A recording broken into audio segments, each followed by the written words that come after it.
Welcome back to more Planescape Torment Enhanced Edition on Android. I'm -0. Thank you for watching. I hope you're doing alright. Well, we got our second side quest in the last video. We're looking for July for Craddock. He says he's outside the Smoldering Corpse Bar. Wherever that is. He said something about south and east. So we'll do that. In fact, we are still looking for Farad. We do need to talk to more locals. Find our missing journal, and of course we need to return to Bane. We found Craddock, who gave us our quest about July. So let's go walk around a little bit. I do want to see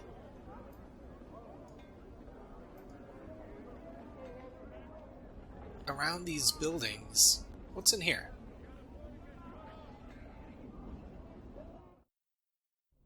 Small dwelling. We're in somebody's house. Okay, let's go ahead and leave. If we can.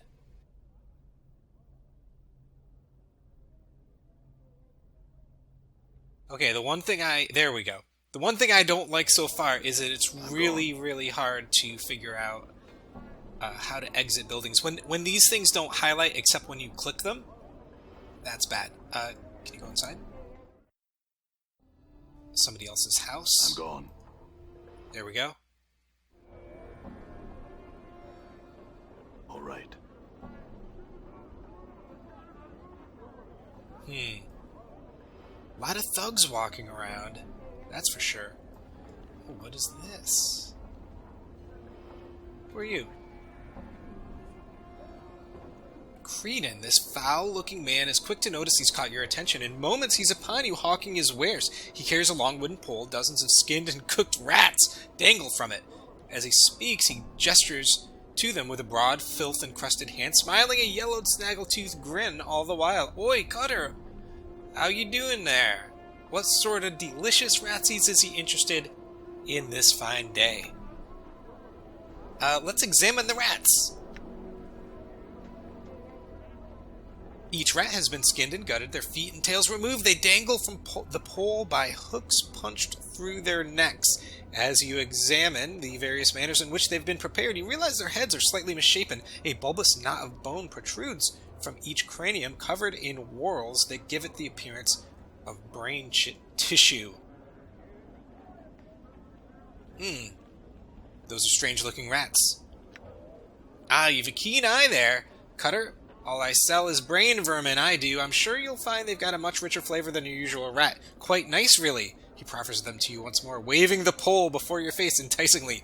The rats sway to and fro, hooked like tiny sides of beef. What's a brain vermin? Aye, Cutler. Brain vermin. Foul creatures they are. Now, your normal rats, they just eat stored goods and multiply, spread disease and all that. A nuisance, really, no more. Your cranium rat, though, brain vermin, what I go after, they're just trouble. When you get more than a handful of them, the little pikers together, they start to get smart on you. Sometimes real smart. They become more intelligent? Sure as I'm standing here before ye, they do. If I ran across any more than 2 score of them, I'd flee for me case like that. He snaps to emphasize the point. I would. You get that many of them in a pack? Why they get smart as a man, they do. Go on. Here's my best advice for you, Cutler. If you're bent on catching brain vermin, stick to small packs, a dozen or so at most. But I'll tell you, he steps close, his breath fetid in your face, and speaks in a hushed tone. You run into more than that, more than a couple dozen, you run like you're in the shadow of the lady. He backs away from you again. Why? What is there to fear? Sorcery, Cutler. Sorcery. You get enough of those little fiends in a space, they gain all sorts of odd powers. Make a basher's brain pour out his ears, they will. Downright frightening. It's just wrong, I tell you. That's why Sigil's so eager to be rid of him. The bounty and all. Bounty? Somebody pays for rat's tails? That's right, Cutler. There's a Burke in the Office of Vermin and Disease Control. Name a lord who pays a bounty on him. A copper or tail, it is but they gotta be brain vermin, they do, not just ordinary rats. Tell me about this Lort fellow. His name's Phineas Lort. Think he was some sort of eye-up. He was put down by his rivals and stuck here in the arse end of Sigil. The Burke sits in there alone all night and all day, it seems, waiting for folk to bring in tales and paying them the bounty. Ye knows the best part. Poor sod must be allergic to rats, because he's always got a huge rash going. Ho ho, powers be praised. I ain't that fella. Put down, you say. Any idea why that would happen? Well, he's right chatty, he is. He'll rattle his bone box for hours on just how smart he is, and the like, mayhap. That's got something to do with it. Okay, another question. What is that building behind you? Is that the... Whoa, wow, look at all this. He is just a font of information. The Lady of Pain? Oh, Farad. Oh, I bet he... We'll ask him about Farad, but let's see what the building behind him is. That's the Office of Vermin and Disease Control, Cutter. I'll sell my rat tails there for jink, and then cook the little blighters and sell them. Alright, add another question. More. Give me more. Do you know someone named Farad? He looks a bit surprised. Farad? Why'd a Cutter be looking for a man like that? It's a long story. I just need to find him. He's the head of a pack of the collectors, he is. Moves about all the time, probably to avoid trouble. Calls someplace in Ragpicker's Square. His case, most likely. He's a right crafty fellow, the Farad. A Cutter had best watch himself around that fellow. The collectors. He nods. A Burke can gather corpses and haul them to the mortuary. The dustmen will pay him a copper for a debtor, I believe. Collectors... Hold on. A Burke can gather corpses and haul them to the mortuary. The dustmen will pay him a copper. Collectors do this for a living. Right. We knew that. Lost. That some... He lowers his voice and scans the surroundings. That some of them help a Burke get lost, if you know what I means. Okay. Oh, I wanted to ask him where Ragpicker's Square was, which is for Farad. Yes. Where is this Ragpicker's Square? I'll show you, Cutter. Just hand me your map. The man points it out for you, leaving a large greasy fingerprint in the process. Okay, thanks for the information. He touches your arm. I see you're leaving, Cutter, but before you go, would you like a nice, delicious ratsy? One for the road, you might say. Why not? Good, Cutter, good. What sort would ye like? He points to each in turn with a grimy fingernail. I got him baked, spiced, boiled, and charred. Oh, wow. Wow. Let's go with spiced. As much spice as you can put on it. Oh, we're eating it, for sure. The rat meat is aromatic and quite spicy, apparently marinated in some sort of herbal mixture before being cooked. It is a bit greasy and rather rich, tasting of some other meat you're sure you've had before. The man looks at you expectantly.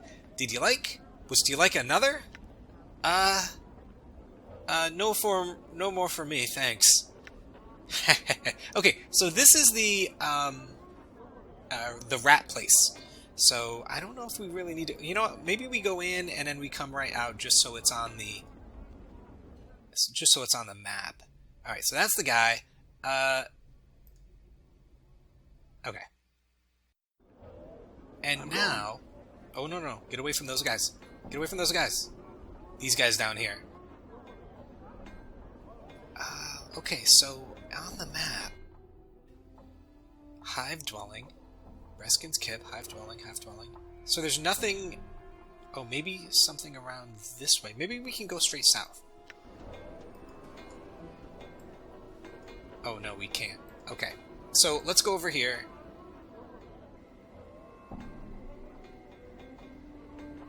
I don't know if we can go in this building. Does it have a door? Not where I can see it. Okay, so we need to go this way. What is that? What are you, man? Black Abishai. This black-scaled reptile towers to a height of 8 feet. Its great height, however, is offset by its thin, snake-like frame. A long, prehensile tail drags behind it, and its leathery wings are hooked behind its back. A strong, vinegary smell emanates from the creature, as well as a certain amount of heat. It seems to be ignoring you. Greetings! Whoa, Chief. More cuts in before you can speak to the creature. Bar that. You don't want to be rattling your bone box with any fiend on the street. Leave be. Okay. Alright, we need to go this way. And get out of here. How do we get out of here? Where's the exit? There we go. Okay, oh, these guys are still attacking us. They're still chasing us. Look at this. Nonsense. Alright, where is the, Oh no, they're coming. Okay, what is this? What is this place? Hey, we found the Smoldering Corpse Bar with a Let us go look at this. The Smoldering Corpse Bar. That is amazing. Okay, I hope that this... You know what? We don't actually need to rest anymore because we're pretty much all healed up. Who are you? Drusilla. This is a woman with fading bruises on her face and arms, a look of despairing longing in her sunken eyes. She might have been pretty once, but those days were long ago. She turns slowly to face you. Life pours into her features, and the spark of sardonic light that dances in her eyes now makes you wonder if your eyes were deceiving you. Welcome to the Smoldering Corpse, Guard Man. What can you tell me about this place? Here? This is the Smoldering Corpse, though the person smoldering ain't dead yet. He's just keeping himself alive till someone comes along to help him out. Sods who like to see people in pain come here. Fiends like it. Folks who don't much care for being bothered come here too. The name alone keeps out most of the Burks. Yeah, it doesn't look that crowded in here. Who is he anyway? Updated my journal.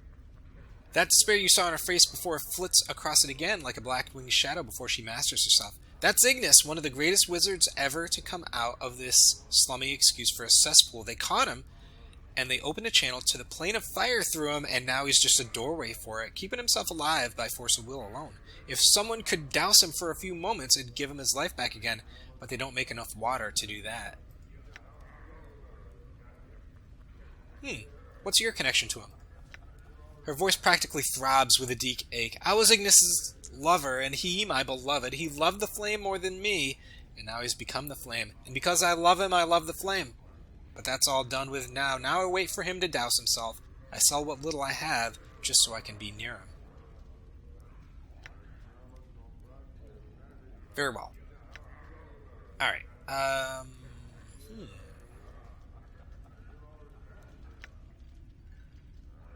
Okay. I'm looking for a collector by the name of Farad. Have you seen or heard of him? Farad, she snickers. The Collector King? You can probably find him in his stinking ilk in the trash warrens on the far side of the hive. Good luck in getting any answers from him. He's a sly devil, he is. Alright, I think that's enough from her. We might go talk... we might be able to talk to him, but let's go over here. We're in here because we're looking for... Weren't we looking for July? Oh, he might be outside. He said he's most likely stumbling around on the street outside the Smoldering Corpse Bar. Let's go outside for a second, see if we can find him. We've got all those guys with the weapons looking for us, so we're going to have to make this quick. Are you July? No.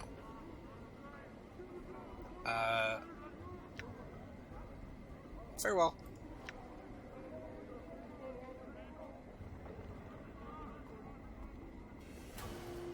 I'm just gonna let him go, because I'm looking for... Are you July? No, he's a collector. Oh, Hick! Okay, this might be him right here. Look at all these dudes. I don't want to fight all these guys. Oh, Morte's already fighting them. This man sways unsteadily back and forth, catches his balance for a moment, then manages a sickly twisted smile at something just past your right ear. Greetings! He nods slowly, then manages a phlegm-filled gurgle, and a small green-colored trail of drool begins to drip from the side of his mouth, running down into his scruffy, dirt-caked beard. He looks like he's barely able to stand up, much less carry on a conversation. Okay, he's just a drunk.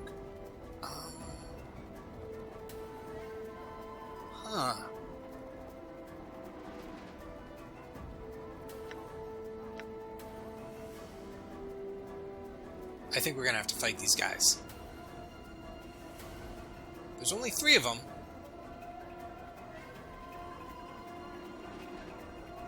You know what? Can you do your... Oh, I can talk to more. Okay. Let's do this on this guy. We will come over and help you fight. Epoxy bastard. Oh, there's 4 of them. Come on. There we go. Are we attacking the same guy? It's very hard to tell. Yeah. Yes. Yes, let's make sure we're hitting the same dude. Okay, that guy ran away. Come on. You see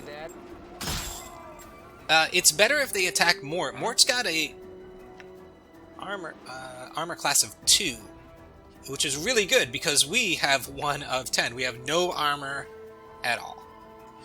So, yeah, let's... Okay, Mort, What? you are attacking this guy. I'll attack that guy as well. Okay. Oh, God. They went to go get help? Alright, no. We are both getting this guy that's closest to us. Come on. It's too many hit points. What's the word, Chief? Okay, we're alive. I mean, yes, we're still alive. We have plenty of health. Come on. Oh, wait. Where's my weapon? Oh, I'm using the fist irons? No. Use this. There we go. Much better. Alright, are we both attacking this guy? What's up? Good. Oh, there's more. Did you see that? Oh, God, good grief. This is terrible. And I don't have any abilities except for Raising Dead. No, that's more. This guy. I think we're going to have to make a run for inside. I don't think we can beat all these guys. Damn. Critical miss. That's not how you do it. Okay. Yeah, we're hurt pretty bad. Let's...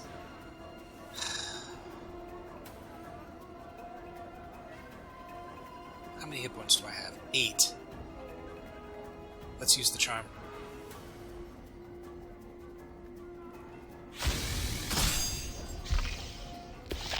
Alright. Huh? Let's both go for this guy. I'm hurt. I'm really nervous about this. I want us both to go inside. We're done. Like Latin or death. Okay. Let's go, I want to get a room.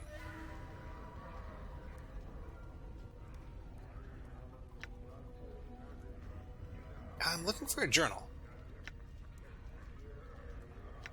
A journal? Oh, sure. I've kept an eye out for all stray journals just in case some scarred man walks into my favorite bar and starts asking about it. Do you ask that of everyone you meet? What a fascinating life. She's so sarcastic. And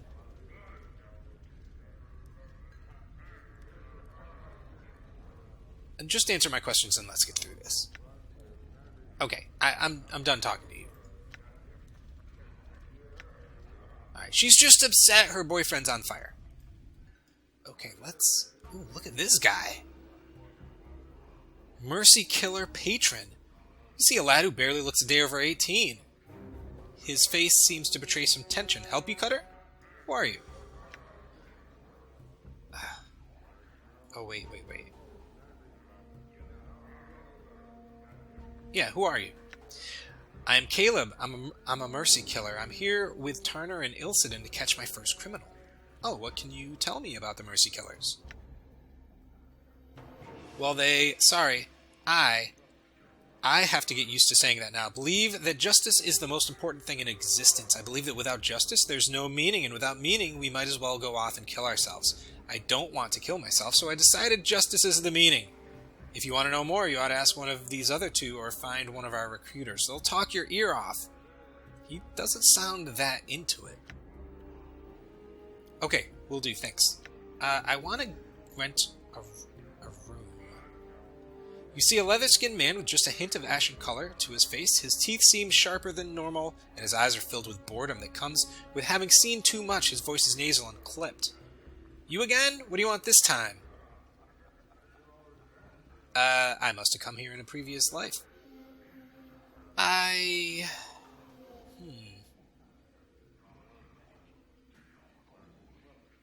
What do you mean?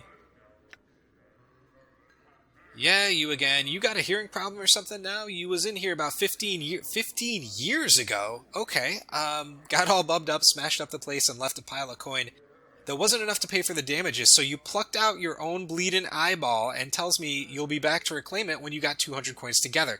With 15 years of interest, you got about 500 coins. You got the jink, pal? I got your eye.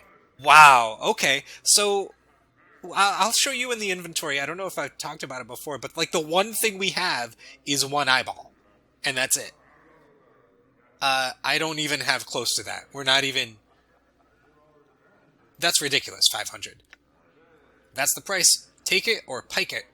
Okay, let's ask some questions.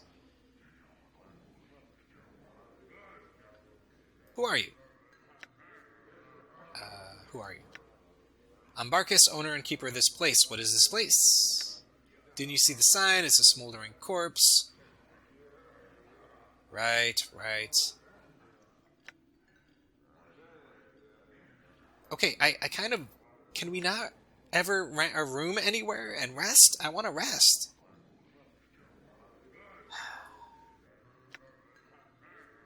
Looking for a journal. A journal, paper and words, friend, that sort of thing don't get much stock down here in the hive. Folks here can barely read the sign above the door, much less an entire journal. If you're looking for a journal, you do better to have a system instead of asking folks willy-nilly. Yeah, that's true. Alright, we can't do that, and we don't... Okay, let's look at the our inventory. This is...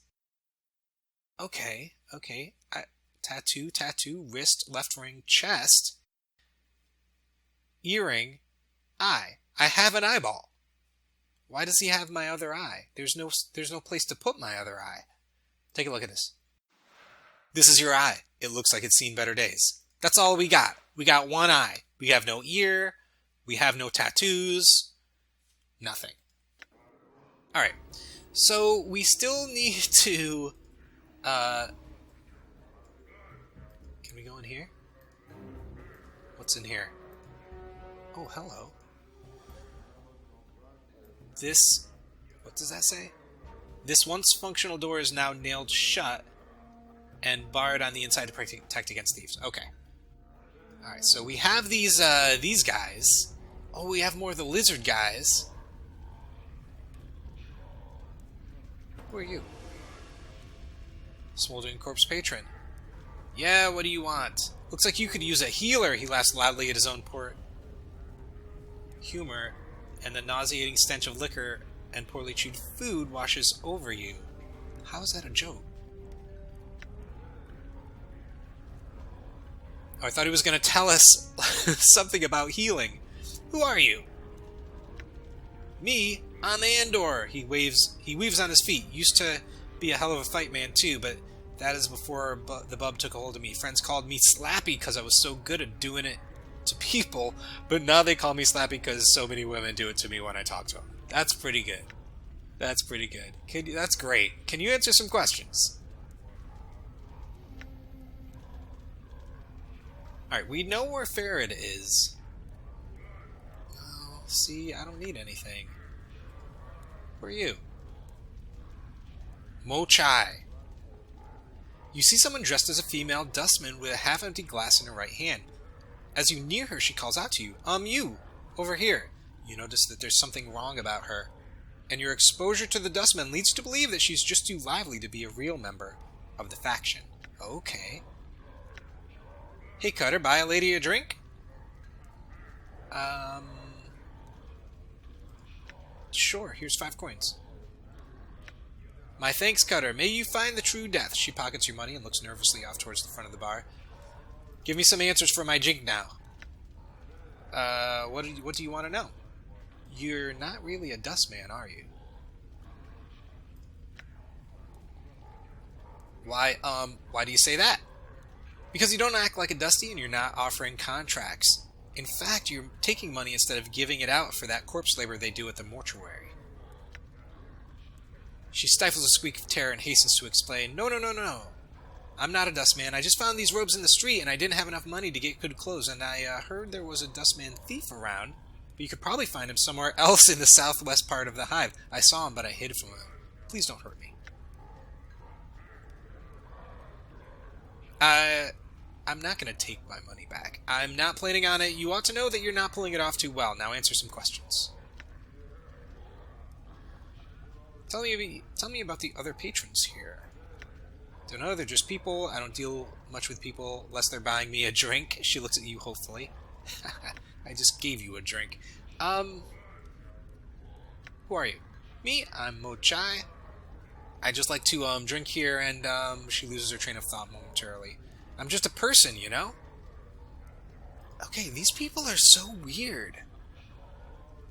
Alright, we know all this other stuff. Alright, take care. How much money do we have? Anyway, I'm giving away money like it's not. We have 34 coins. Is there anything else I can interact with? These guys just look like patrons. Who are you?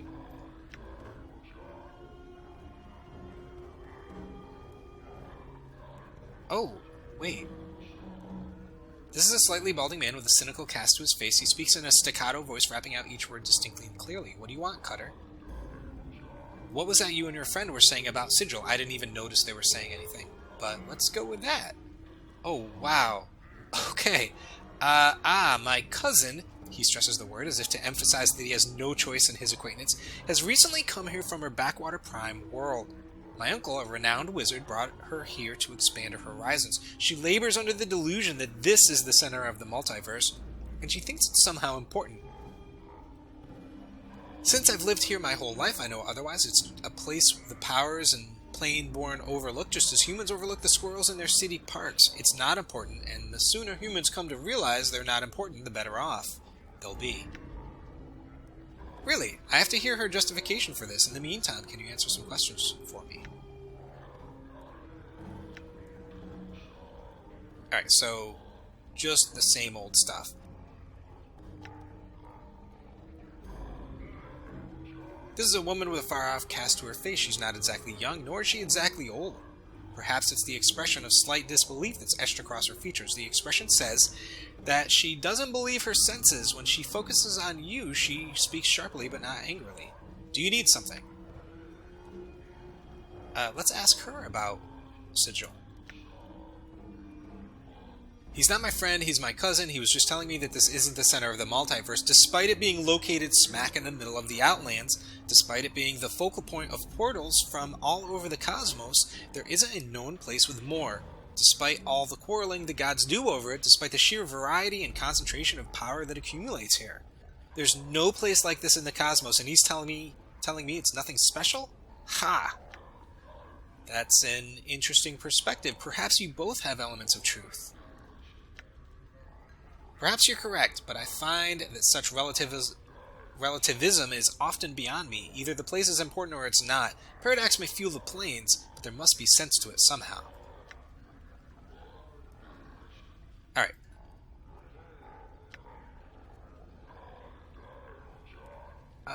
Okay, we're basically just waiting for our points to heal up. I don't know if we want to talk to these guys.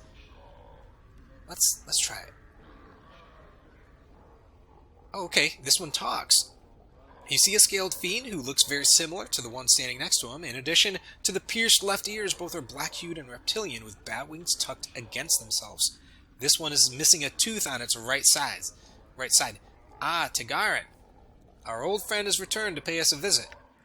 So he has, Aethel grinned. So he has, yet his eyes do not gleam as they once did. What do you suppose brings him back to us? What does bring you back to us? Who are you? Ah, Ithagrin, time has robbed our companion's memory. You honestly do not recall us? Truly, I am aggrieved. But... as am I, Tagarin, truly aggrieved. Yet I rest easy. It has, after all, been many hundreds of years, and we know how the minds of mortals tend to dissipate with age. Wow. Ah, well spoken. Old friend, we are a pair of Abishai on leave from our current assignments in Bator. I am Tagarin, the thrice damned, so named for my ability to find the best in every situation. This is a Tagarin who has earned himself no special name, though not for lack of trying. Interesting. What do you mean? Tagarin ignores you as it responds to its companion, and once again, Tagarin, you have cut straight to the truth of the matter. Though perhaps it is best not to have earned the sort of notice one bearing the name thrice damned must surely have incurred. Morte whispers to you, Boss, I don't like this. They're not supposed to be here. The Blood War hasn't kicked the Celestials' asses bad enough that any fiend can go on furlough. They want something. Tread carefully. In the meantime, Tagarin continues to respond to his companion. I have no idea what Morte just said. It's like a whole bunch of gibberish. The Blood War? What's the Blood War? Oh, we need to talk to Morte, actually. Okay, in his turn, Tagarin ignores you. Yeah. In his turn, Tagarin ignores you as it replies to its comrade. Once again, I maintain that any notice is better than no notice at all. The Abishai turns back to you. Old friend, does this answer your question as to our identities? I suppose it will have to do. What are you doing? What are we doing? Why, is it not perfectly clear, old friend? We're on leave from our beloved assignment, taking for ourselves some much-needed rest and perhaps inducing some additional recruitment for our glorious cause. Our superiors fully support our presence, to be sure.